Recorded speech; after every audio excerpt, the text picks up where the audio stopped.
Good day, Deep and Word family. Welcome to day 149 of our Bible study review. Today we're going through chapters 39 through 41 of the book of Jeremiah. Chapter 39 opens up and we see that Jerusalem is falling down to the ground. We see that Nebuchadnezzar, king of Babylon, is coming to finish the job that he started. Now that Egypt has retreated, they're coming back, right? And they're coming back with full force. And Zedekiah is the last king on the throne of David before he gets taken off to Babylon. All right, so let's start reading from verse 1 and see how this story plays out.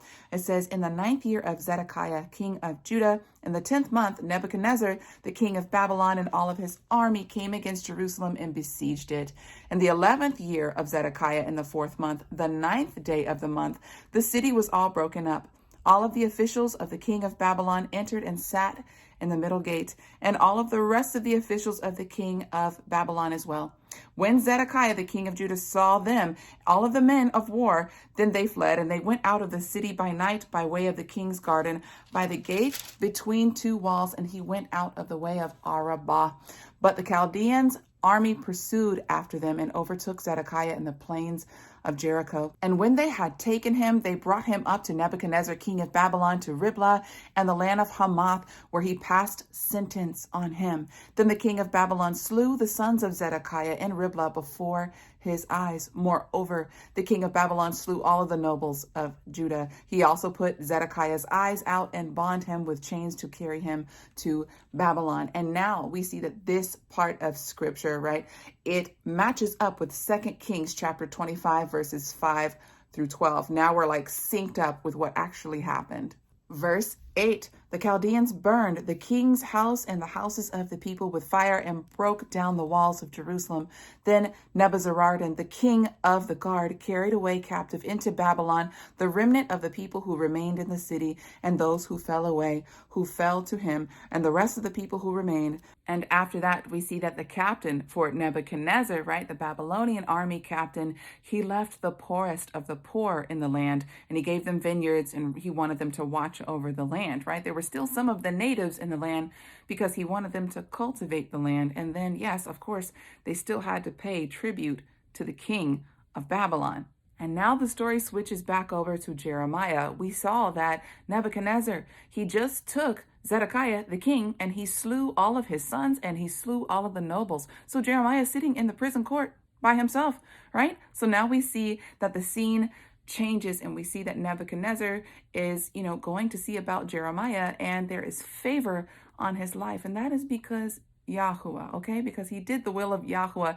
And Jeremiah, right? I'm sure Nebuchadnezzar knows that Jeremiah was preaching to the people that they need to just surrender to the plans of Nebuchadnezzar. So in Nebuchadnezzar's eyes, he's like, Jeremiah is not my problem.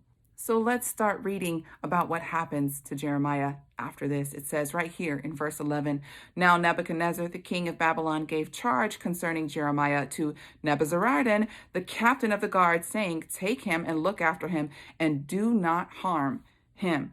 Do to him as he says to you. So the captain of the guard and all of the other officers of Babylon sent and took Jeremiah out of the court of prison and committed him to Gedaliah. Now, Gedaliah is now the governor over Jerusalem, right? He's one of the poor men that they trust to leave him behind and to govern the people, right? Govern the people to, walk in obedience to what Nebuchadnezzar has planned in the land of Jerusalem. So Jeremiah goes back with Gedaliah to go live amongst the other people, right? Favor is upon these two. And now I want to start reading from verse 15. It says, now the word of Yahweh came to Jeremiah while he was still shut up in the court of the prison. So it's going back to the time before he was rescued out of the prison court, and the word of Yahweh that came to him while he was there. Verse 16, go and speak to Ebed-Melek the Ethiopian, saying, thus says Yahweh of hosts, the Elohim of Israel, I will bring my words upon this city for harm and not for good, and they shall be accomplished in the day before you. But I will deliver you in that day, says Yahweh, and you shall not be given into the hand of the men whom you are afraid. For I will surely deliver you, and you will not fall by the sword, but your life will be as a prize to you, because you have put your trust in me, says Yahweh. So this Ethiopian man, right, who went to King Zedekiah about, Jeremiah being in the cistern without food and he's sinking in the mud and he's in this terrible condition.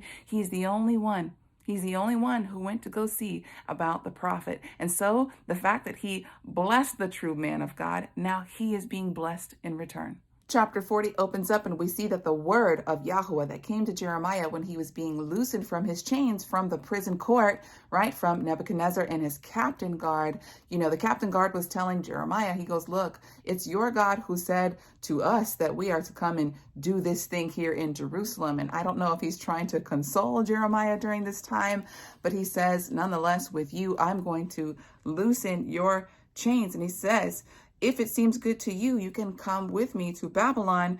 Come and I will look well after you. But if it seems bad to you to come with me to Babylon, never mind. See, all the land is before you. So he's saying you can stay here in this land if you want to, and all will be well with you. This is the favor of Yah on Jeremiah, okay? And he says, go wherever it seems good and right for you to go. And so at the very end of this part, it says, so the captain of the guard gave him rations and a gift and let him go. Then Jeremiah went to Gedaliah and he went to Mizpah and lived there with him among the people who were left in the land.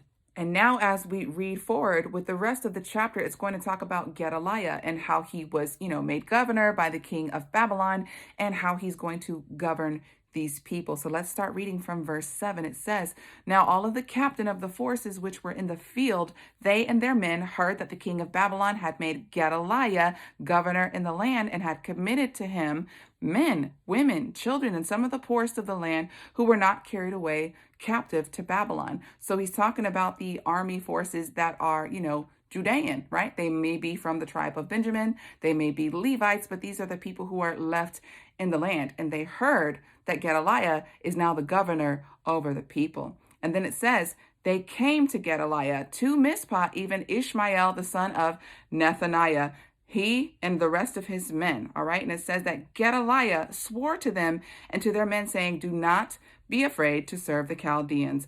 Dwell in the land and serve the king of Babylon, and it will be well with you. As for me, I will dwell at Mizpah to serve the Chaldeans who will come to us. Right. So the order is to plant vineyards, to, keep doing what you're doing in your everyday lives. But yes, you are to bring tribute to them. And he says, don't be scared of them. Serve them. You have favor so long as you do not rebel. And he goes on to tell them, he says, but you gather the wine, summer fruit, and oil, and put them in your vessels and dwell in your cities, which you have taken. Likewise, also all of the Jews who were in Moab and among the Ammonites and Edom, who were in all of the countries, heard that the king of Babylon had left a remnant of Judah, and that the rest of them had Gedaliah as the governor over them. It says, then all of the Jews returned out of the places wherever they were driven and came to the land of Judah to Gedaliah at Mizpah and gathered very much wine and the summer fruit. And so those who had fled and they were terrified for their lives, they heard that Gedaliah, right, a natural Jew, he is now set as governor over the people. So the people are not as scared and they slowly come back to Mizpah and they start living their regular lives again. And Gedaliah is telling them, look, don't be scared. But then we see that there's this man named Yohanan, and he's a captain over people. And he tells Gedaliah, he goes, look, that man Ishmael, he's only coming and conspiring to come and make an end of you. And he goes, go and let me secretly take care of him for you. But Gedaliah says, I don't believe such a thing is up his sleeve. He goes, you'll do no such thing. And so he's trying to warn Gedaliah, because we're going to see in the next chapter that what he was trying to warn him of was actually about to happen. As we open up chapter 41, we see that Ishmael comes with his men and he meets with Gedaliah and all of the, surviving Jews in the area at Mizpah, and they start eating bread with him. But it says that he rose up and he struck Gedaliah. He struck the Jews that were with him and some of the Chaldeans as well. Then it says that the very next day, 80 men came from Shechem, and they did not know what Ishmael had just done. So they were coming up to meet Gedaliah, right? And to meet with the rest of the people. And then it says that Ishmael kills these men too. There's only 10 who survive out of this entire group. And he takes their bodies and he places them all in a cistern, right? And that's their burial ground.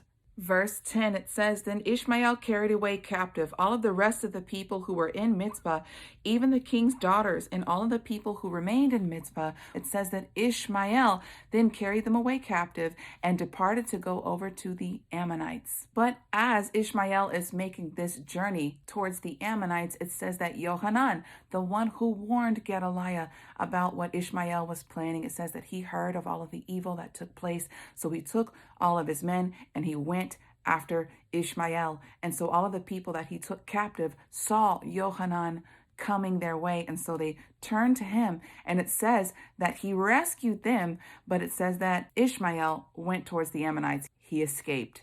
And so it says that Yohanan took the survivors from Gibeon, because that was the halfway point where they were before they reached, the land of Ammon. And so he took them back to a land that's close to Bethlehem, and they had every intention on fleeing to Egypt because they were absolutely terrified of the king of Babylon and terrified of all of the things that they saw before their eyes. They saw the governor be murdered. They saw, their loved ones be murdered and, slain and placed in a cistern, and they just had enough. They're ready to flee the town. And that's how today's reading ends. It's tragic, but this is the fall of Jerusalem. This is the Babylonian captivity, and we see what happens in between is extremely tragic, even to the innocent, even to those who were obedient to the word of Yah. Some of them fell prey to rebellion. Deep in Word family, that's all that I have for you today. Until tomorrow, Yah bless.